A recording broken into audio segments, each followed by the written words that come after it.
ትግራይ ሆራይዘን ይኹም ኣብ ምክትታል ዘለኹም ክብራትን ፍትዋትን ተኸታተልቲ ዜናታትና እዚ ሰዓት ዘተኣኻኽብናዮም ሓደሽትን እዋናዊ ምዕባለታትን ቀሪብናልኩም ኣለና ንምክትታልኩም ብክብሪ ንዕድም ሳብስክራይብ ላይክ ሼር እንዳግብርኩም ሰዓቡናታ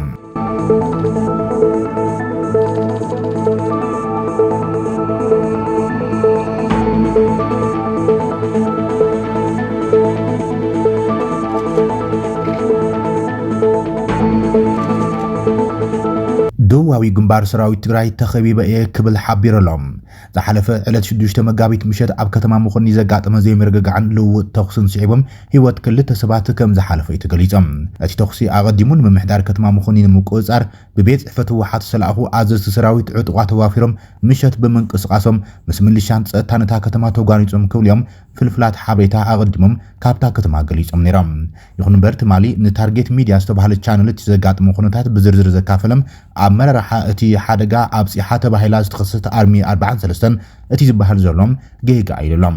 ንሕና ሰራዊት ትግራይ አርሚ 43 ኣብ ካምፕና እንዳሃለናም ብድቁስናም ስበራያን ሐመድ መኮንን ዝተባሃሉ ዕጥቋትን ምልሻትን እታ ከተማዮም በሰለስተ አንፈት ከቢቦም ናይሎም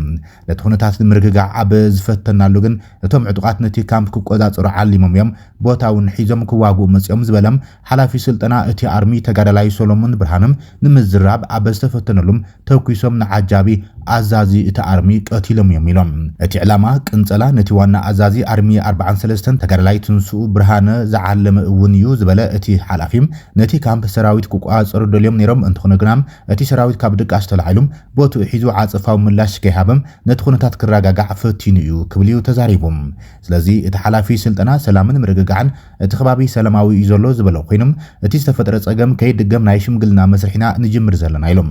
ኣብ ትግራይ ብስንክቲ ንዶክተር ደብረጽዮን ገብረ ሚካኤል ዝምራሕ ጉጅለ ዋሕቲና ንድግፍ ዝብል ውሳነ አመራርሓ ሰራዊት ካብ ኮርን ለዓሊም ንተግባራውነቱ ዕልዋ ኣብ ልዕልቲ ግዝያዊ ምሕዳር ምክያድ ምጅማርን ስዒቦም እቲ እንኮ ብሄራዊ ትካል ዝኾነ ሰራዊት ትግራይ ምስ ህዝቢ ናብ ጎንፂ ከኣቱን ብዓይኒ ጥርጣረ ንኽርአን ይግበር ይሰሎም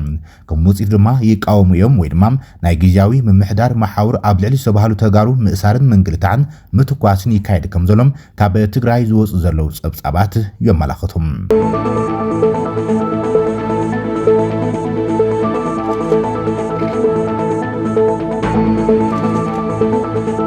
ኣብ ዞባ ሰሜናዊ ምዕራብ ትግራይ ወረዳ ታሕታይ ቆራሮ ብገበን ዘይሕጋዊ ዝውውር ደቂ ሰባት ዝተኸሰሰ ውልቀ ሰብ ብጽኑዕ ማእሰርቲ 7 ዓመት ክቕጻዕ ተፈሪድዎም አዛዝ ፖሊስ ወረዳ ታሕታይ ቆራሮ ተጋዳላይ ማዓሾ አስመላሽ ንድወት ኣብ ዝሃባ ሓበሬታም ጎይቶም የማን ለገሰ ዝተባሃለ ውልቀ ሰብ ብዕለት 1 ጥቅምቲ 2017 ዓመተ ምህረት ኣብታ ወረዳም ካብ ትርከብ ጣብያ ሰላም ቁሸት ማይድሙ ንኽልተ ደቂ ኣንስትዮ አታሪሎም ናብ ስዑድ ዓረብ ክወስደክንየ ብምባል منقسقاس تجمر بكتتل بوليس تاوردام ኣብ ትሕቲ ቁጽር ክውዕል ክኢሎም ኣብ ትሕቲ ቁጽር ክውዕል ክኢሎም ኢዱ ካብ ዝተተሓዘሉ ዋን ጀሚሩ ኣድላይ ስራሕቲ ምጽራይ ብምካድማም መዝገቡ ናብ ቤት ፍርዲ ክምራሕ ተገይሮም ብምዃኑውን ነዚ ንምርኣይ ዝተሰየመ መጋባያ ማእኸላይ ቤት ፍርዲ ዞባ ሰሜናዊ ምዕራብ ትግራይ ተኸሳሱ ጎይቶም የማንን ለገሰ ብዝፈጸሙ ዘይሕጋዊ ተግባር ገበነኛ ኮይኑ ብምርካቡም ንገበነኛ መእረሚ ነቲ ኻሊድ ማም መምህሪ ንክኸውን ብጽኑዕ ማእሰር 7 ዓመትን كل تشحر شطرة جنزبن كغزع كم مستفردم تجار لاي معاشو أسملاش وسيخو قليسو يبل سبساب دي دوليوم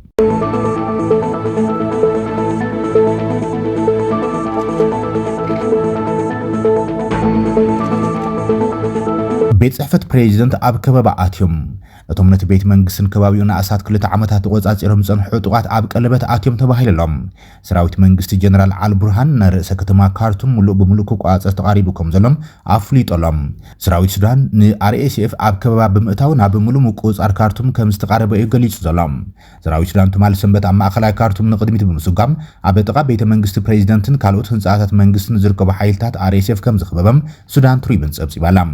አዛ ሰራዊት ሱዳን ናስር አላዲን አብዱል ፈታህ በዓርቢ ኣብዛሃበ መግለጺም ሰራዊቱን ዝተረፈ ክፋል ከተማ ካርቱም ዳግማይ ንምዛም ዘካይዱ ዘሎ ሳልሳይ ምዕራፍ ስርሒታት ናብ ምዛም ገጹ ይቃረብ ከም ዘሎ ገሊጸሎም ድማሊ ሰንበት አጋምሸት ወተሃደራት ካብቲ ዝነበሩ ደቡባዊ ካርቱም ምስ ማእከል ከተማ ዘራኽብ ድልድል አልሑሪያ ብምምራሽ ነቲ ቅድሚ ሕዚ ብአርኤስኤፍ ተታሒዙ ነበረ ኣገደስቲ ከባቢታት ከም ዝተቋጸሩም ነቲ ሰራዊት ዝድግፉ ምንጭታት ሓበሬታ ገሊጾምሉ ንሱዳን ትሪብን አዛዝ ቦጦሎኒ አልባራ ቢን ማሊክ አልሚስባህ አቡ ዛይድ ኣብ ዘርግሑ ቪድዮም ወተሃደራት ሱዳን ፋሚሊ ክለብ ካርቱም 3 ከሙን ካርቱም ክልተን ዝበሃሉ ቦታታት ብምቁጻር ናብ ቤተ መንግስቲ ፕሬዝዳንት ምብጻሕ ቆሪጾም ተላዒሎም ከም ዘለው ገሊጾም ቀፂሉ ኣብኡ ተሓቢኦም ዘለዉ ወተሃደራት RSF ክፀራርግዎም ምዃኖም ገሊፆም ኣዛዚ RSF መሐመድ ሐምዳን ደጋሎ ትማሊ ሰንበት ምሸት ኣብ ዘውፅኦ ቪድዮም ሓይልታቱ ካብ ቤተ መንግስቲ ፕሬዚደንት ከባቢ ኣልሞግራን ከም ዘይወፅእ ገሊፆሎም ኣብ ሓያሎ ሰሜናዊ ከተማታት ከዓ ተወሳኺ መጥቃዕቲ ከም ዝፍፅም እዩ ጠንቂቑ ዘሎም ቤት ጽሕፈት ዜና ሰራዊት ሱዳን ሓይልታቱ ንመደብር ኣውቶቡስ ሳርወኒ ግንብታት ኤልናይልን ከምኡን ድልድል ኣልሙስላሚያ ሙሉእ ብሙሉእ ከም ዝተቋፅሮም እዞም ቦታታት ድማ ናብ ቤተ መንግስቲ ፕሬዚደንት ዝቐረቡ ምዃኖም ገሊፆሎም ደገፍቲ ሰራዊት ዝኾና ማሕበራዊ መራኸቢታት ከም ዝሕብርዎ እውን እቶም ከቢድ ብረት ዝተዓጠቑ ወተሃደራት መንግስቲ ምስቶም ኣብ ዋና ቤት ጽሕፈት ማእኸላይ እዚ ብምትሳር ነቲ ናይ መወዳእታ ዝተረፈ ዕርዲም RSF ከም ዝቆረፅዎ ሓቢረን እዚ ከምዚ ኢሎም ከሎ ሱዳን ካብ ኬንያ ንዝኣቱ ንብረት እውን እገዳ ኣንቢራላ ሱዳን ንስጉምቲ እዚ ዝወሰደት ኬንያ ነቲ ምስ ሰራዊት ሱዳን ኣብ ኩናት ሕድሕድ ዝርከብ RSF ብምእንጋዳም ምላሽ ንምሃብ እዮም ኣብ ዘረባ እዋን RSFን መሻርክቱን ኣብ ሱዳን ጎናዊ መንግስቲ ንምፍጣር ኣብ ናይሮቢ ኬንያ ቻርተር ተፈራሪሞም እዮም ወተሃደራዊ መንግስቲ ሱዳን እቲ እገዳ ላዕላውነትን ሃገራዊ ድሕነትን ሓድነትን ናይ ሃገሮም ንምዕቃብ ዝተወሰደ ስጉምቲ ምዃኖም ገሊፆም ሱዳን መብዛሕትኡ ግዜ ካብ ኬንያ ቀጠፍ ሻሂ ምግቢ መድሓኒትን ሓዊሶም ብዙሓት ኣቑሑት ያተአቶም ሚኒስትሪ ንግዲ ሱዳን ኩሉ ካብ ኬንያ ዝኣቱ ንብረት ክሳዕ ተወሳኺ ምልክታም ዝውሃብ ብቕፅበት ደው ክብል ምዃኑ የፍሊጦም እዚ ትእዛዝ እዚ ኩሎም ሰበስልጣናት ነቲ እገዳ ብቕፅበት ከተግብርዎ ድማ ይጠሊቡ ዘሎም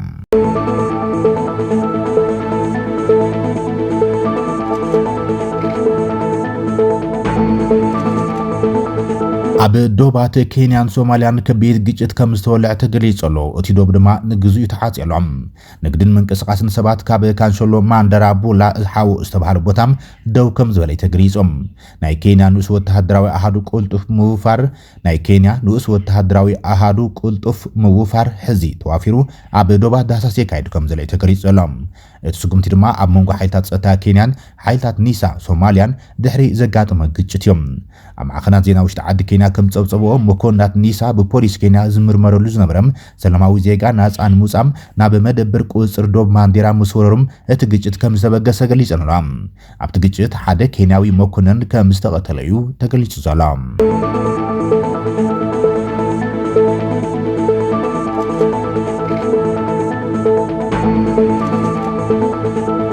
ሓያሎ ሃገራት ኣውሮፓ ግዴታዊ ወተሃደራዊ ኣገልግሎት ንምትግባር ይንቀሳቐሳ ከም ዘለዋ ተገሊጸሎም መብዛሕትአን ሃገራት ኣውሮፓ ድሕሪ ዝሕሉ ኩናት ሃገራዊ ወተሃደራዊ ኣገልግሎት ብሓይሊ ንምጅማር ከም ዝተንቀሳቐሳ እዩ ዝግለጽ ዘሎም ብዙሓት ሃገራት ኣውሮፓ ብዘይደገፍ ኣሜሪካ ዝነብሰን ናይ ምክልኻል ዓቕሚ ንምጥንኻርን ግዴታዊ ሃገራዊ ምልዋጥ ንምትግባር ብሰፊሕ ይንቀሳቐሳ ኣለዋ ተባሂሎም ኣብ ዝቐረባ እዋን ቀዳማይ ሚኒስትር ፖላንድ ዶናልድ ታስክ ንኩሎም ዓበይቲ ደቂ ተባዕትዮ ወተሃደራዊ ስልጠና ክወስዱም ዝጠልብ ረቂቕ ውጥን ኣባይቶ ከም ዘቕረበም ተገሊጸሎም ፈረንሳይን ጀርመን ብዜካ ፖላንድ ወራር ሩስያ ከይመጽእ ብምስጋእ ወተሃደራዊ ወጻኢታትን ንምዕባይ ግዴታዊ ሃገራዊ ኣገልግሎት ንምትግባር መደብ ኣለዎን ተባሂሎም ኩነታት ዩክሬን ከይድገም ብምስጋእ ኣሜሪካ ምስ ኣውሮፓ ዘለዋ ናይ ምክልኻል ርክብ ክትቋረጽ ትኽእል እያ ዝብል ጸብጻባት ስዒቦም ኣብታ ሃገር ዝርከባ ሃገራት ኣብ ቅድሚ ዝኾነ መጥቃዕቲ ናይ ገዛ ርእሰን ዓቕመን ንምድላል ግዴታዊ ወተሃደራዊ ኣገልግሎታት ዳግማይ ንምትእታው ይሓስባ ኣለዋ ፈረንሳይን ብሪጣንያን ሓዊሱ ብዙሓት ሃገራት ግን ወተሃደራትን ንምምልማል ንምዕቃብን ይቃለሳ እየን ዘለዋ ወተሃደራውያን ተንተንቲ ገለ ወተሃደራዊ ኣገልግሎት ግዴታዊ ይኹን ብወለንታ ምምላስ ዝያዳ ከቢድ ክኸውን ከም ዝኽእል ይዛረቡ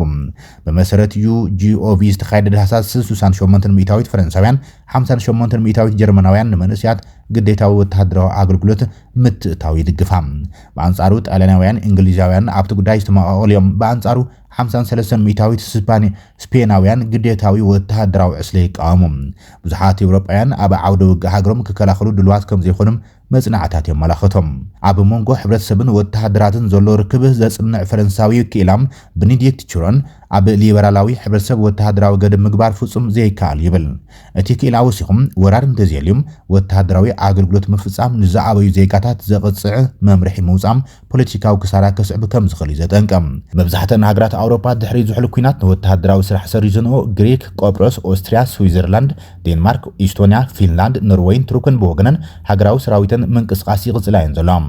ሓዱሽ ቻንስለር ጀርመን ፍሬድሪክ መርዝ መንእስያት ኣብ ወተሃደራዊ ወይ ድማ ማሕበረሰባዊ ኣገልግሎት ክሳተፈሎም ዝብል እምነት ከም ዘለዎ ገሊጸሎም بريطانيا بوغنا وتهدرا وصايتات ناوسخت مساغرات أوروبا بموحد وتهدرا متحبار تحيللام أب كل تشحن حدن قديتاو هاغرا وتهدرا أغلغلوت سرزت فرنسايم داغماي نمتئتاون زحجز منغرتات تدسس كم زلاي تغليصم وتهدراوያን تنتنت كم زغلصو أوروبا أبز حزوان أبتاغور زركب 1.47 مليون وتهدرات توسخيم 300,000 ململا كم زلاي يغلصم عبدو صوماليان كينيان زلو طرحزون يغصل كم زلو اتصبصاب أملكيتيوم